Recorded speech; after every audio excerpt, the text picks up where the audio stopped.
চাকৰি প্ৰত্যাশী সমূহ যুৱক যুৱতীলৈ এটি খুব ভাল খবৰ। ইতিমধ্যে মাননীয় মুখ্যমন্ত্ৰী মহোদয়ে এডিআৰই, অসম পুলিচ আৰু শিক্ষক পদৰ বাবে যি নিযুক্তি প্ৰক্ৰিয়া অতি সোনকালে হ'ব বুলি ঘোষণা কৰিছে। আৰু এই প্ৰক্ৰিয়াটো কেনেধৰণে হ'ব বা এইবাৰ এডিআৰই এক্সামৰ যি এক্সাম পেটাৰ্ণ কিছু সলনি হৈছে, এই গোটেই সবিশেষ আমি এই ভিডিঅ'টোৰ জৰিয়তে আপোনালোকক অৱগত কৰিবলৈ চেষ্টা কৰিম।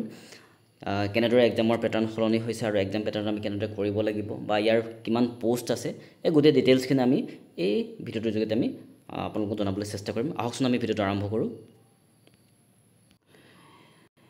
যিহেতু আমি আগৰ যি এডিআৰই প্ৰথমটো এক্সামিনেশ্যন হৈছিল বা যিসকলে ইতিমধ্যে জব কৰি আছে, তেওঁলোকে মাত্ৰ এটা এক্সাম দিয়াৰ পাছতেই ওৱান এক্সামৰ পাছতেই তেওঁলোকৰ যি মেৰিট বেচিছত তেওঁলোকে জব পাবলৈ সক্ষম হৈছিলে। কিন্তু এইবাৰ এই যিটো আগৰ যিটো পেটাৰ্ণ আছিলে সেইটো সলনি হৈছে। এইবাৰ APSCয়ে এই যিটো এক্সামৰ পেটাৰ্ণ সেই পেটাৰ্ণ সলনি কৰিব আৰু APSC যেনেদৰে আমি পৰীক্ষাত অৱতীৰ্ণ হওঁ, ঠিক তেনেকৈ প্ৰিলিমছ, মেইনছ আৰু ভাইভা এই এক্সামকেইটা তেওঁলোকে ক্লিয়াৰ কৰাৰ পাছতে এজন ছাত্ৰ বা এজন যুৱকে জবটো পাবলৈ সক্ষম হ'ব। এতিয়া এই এক্সাম পেটাৰ্ণটো বা APSC এক্সাম পেটাৰ্ণটো কি সেইটো আমি চাই লওঁ আহক। যিহেতু প্ৰথমতে তেওঁলোকে প্ৰিলিমছ দিব লাগিব, এইটো কোৱালিফাইং হ'ব, কোৱালিফাইং এটা এক্সামিনেশ্যন হ'ব।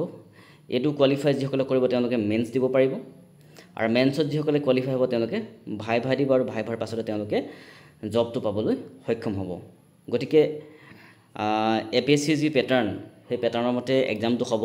কিন্তু এটা কথা ক'বলৈ বিচাৰিছোঁ যে হয়তো APSCৰ দৰে পৰীক্ষাটো ইমান হাৰ্ড নহ'ব, জাষ্ট APSC ধৰণেৰে হ'ব এক্সামটো। গতিকে ইমান ভয় খাবলগীয়া কথা নাই। যিসকলে ইতিমধ্যে প্ৰিপেৰেশ্যন কৰি আছে তেওঁলোকে মাত্ৰ এই মেইনছৰ কাৰণে নতুনকৈ অকণমান চাব লাগিব। বাকী তেওঁলোকৰ প্ৰিলিমছ আৰু ভাইভাটোতো আহিয়ে যাব, কিন্তু এই মেইনছটোৰ কাৰণে তেওঁলোকে ডিটেইলছ ছাবজেক্টসমূহ পঢ়িব লাগিব। ঠিক আছে, আৰু এই বস্তুটোৰ বা এই যিটো পেটাৰ্ণ, এই পেটাৰ্ণটোৰ বিষয়ে আমি পৰৱৰ্তী ভিডিঅ'ত অলপ ভালকৈ আলোচনা কৰিবলৈ চেষ্টা কৰিম। ঠিক আছে, গতিকে আমাৰ প্ৰথম কথা এইটোৱে যে প্ৰথমে প্ৰিলিমছটো কোৱালিফাই হ'ব। এইটো কোৱালিফাই হ'লে আমাৰ মেইনছ আহিব, মেইনছ কোৱালিফাই হ'লে আমি ভাইভা আহিব আৰু এই গোটেইকেইটা যিসকলে কোৱালিফাই কৰিব তেওঁলোকে জবটো লাভ কৰিবলৈ সক্ষম হ'ব। ঠিক আছে, এতিয়া চাওক, আমাৰ তৃতীয় বৰ্গৰ মুঠ পদৰ সংখ্যা প্ৰায় ৭,৬০০ আৰু চতুৰ্থ বৰ্গৰ ৫,০০০ সম্পূৰ্ণ বা ৫,০০০, প্ৰায় ৫,০০০ হ'ব। আৰু এইখিনি ইতিমধ্যে মাননীয় মুখ্যমন্ত্ৰী মহোদয়ে এপ্ৰক্সিমেটলি এটা যিটো নাম্বাৰ আছে 7,600 আৰু 5,000, এইটো এপ্ৰক্সিমেটলি বুলি তেওঁ কৈছে। হয়তো বাঢ়িবও পাৰে, হয়তো এটা দুটা কমিবও পাৰে। গতিকে আমি সকলো যিসকলে চাকৰিৰ কাৰণে ইতিমধ্যে লাগি আছে, পঢ়ি আছে খুব কষ্টৰে, তেওঁলোকৰ কাৰণে খুব এটা সুবৰ্ণ সুযোগ যাতে তেওঁলোকে নিজৰ সপোনৰ সেই চাকৰিটো লাভ কৰিব পাৰে। গতিকে তেওঁলোকে সময়সমূহ খুব ধুনীয়াকৈ ব্যৱহাৰ কৰিব লাগে, যাতে ছেপ্টেম্বৰত অনুষ্ঠিত হ'বলগীয়া, অক্টোবৰত অনুষ্ঠিত হ'বলগীয়া এক্সামটো যাতে তেওঁলোকে ধুনীয়াকৈ ক্লিয়াৰ কৰিব পাৰে। ইয়াৰ পিছত আহিলে আমাৰ অসম পুলিচৰ যি শাৰীৰিক পৰীক্ষা, সেয়া ইতিমধ্যে ঘোষণা কৰিছে যে ৩ অক্টোবৰৰ পৰা অসমৰ যিটো শাৰীৰিক পৰীক্ষা হ'ব আছাম পুলিচৰ বাবে, সেইটো আৰম্ভ হ'ব। গতিকে আমাৰ যিসকল গৃহ বিভাগত তেওঁলোকে নিযুক্তি পাবলৈ গৈ আছে তেওঁলোকে নিজৰ শাৰীৰিক পৰীক্ষাৰ বাবে নিজকে প্ৰস্তুতি কৰিব লাগিব। যিহেতু এতিয়া যথেষ্ট ঠাইত বানপানী হৈ আছে, গতিকে তেওঁলোকে অলপ অসুবিধা হৈ আছে দৌৰিবৰ কাৰণে। কিন্তু অক্টোবৰ যিহেতু দিছে, গতিকে আমি অলপ দিনৰ পাছতে বানপানীৰ পাছত আমি প্ৰেক্টিছ কৰিব পাৰিম। গতিকে তেওঁলোকলৈ মই শুভেচ্ছা জনাইছোঁ যাতে তেওঁলোকে নিজৰ শাৰীৰিক যোগ্যতা পৰীক্ষাত উত্তীৰ্ণ হ'ব পাৰে। তাৰ বাবে তেওঁলোকে দেহে যি কষ্ট কৰি আছে যাতে তেওঁলোকে সাফল্য লাভ কৰিব পাৰে, তেওঁলোকলৈ এটা মই শুভেচ্ছা মানি আগবঢ়ালোঁ।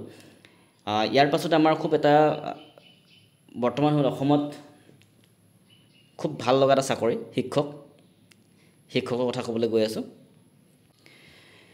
ইতিমধ্যে ঘোষণা কৰা হৈছে যে প্ৰাথমিক শিক্ষকৰ পদত নিম্ন আৰু মধ্য যি শ্ৰেণী, তাত আমাৰ ৫,৫৫০জন শিক্ষকক নিযুক্তি দিয়াৰ কথা কৈছে। আৰু মাধ্যমিক শিক্ষকৰ পদ প্ৰায় ৮,০০০ আৰু খুব সোনকালে অৰ্থাৎ এপ্ৰিলৰ আগতে সম্পূৰ্ণ হ'ব বুলি ইতিমধ্যে মুখ্যমন্ত্ৰী মহোদয়ে জনাইছে।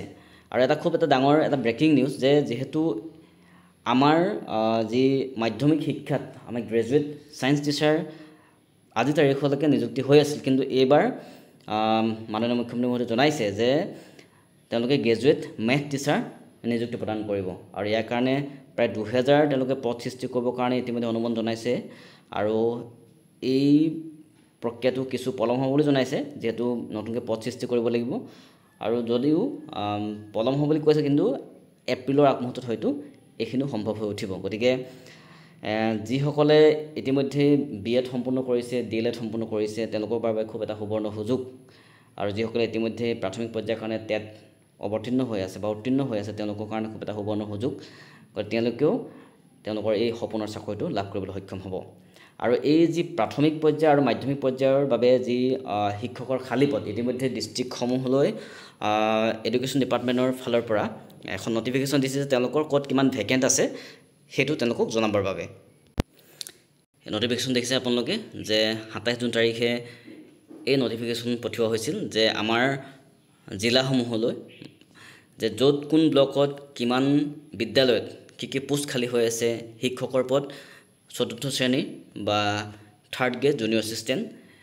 গতিকে তেওঁলোকে সমূহ ডিটেইলছ তেওঁলোকক এনেদৰে এখন ৱৰ্কশ্বীট দিয়া হৈছিলে, তাত তেওঁলোকে যাতে পঠিয়াই অতি শীঘ্ৰেই, সেইটো ইতিমধ্যে আমাৰ প্ৰতিখন ডিষ্ট্ৰিক্টে প্ৰেৰণ কৰিছে এডুকেশ্যন ডিপাৰ্টমেণ্টৰ হেড অফিচলৈ। গতিকে খুব এটা ভাল খবৰ সকলোৰে বাবে যে খুব সোনকালেই এই ভেকেঞ্চিখিনি পূৰণ কৰা হ'ব।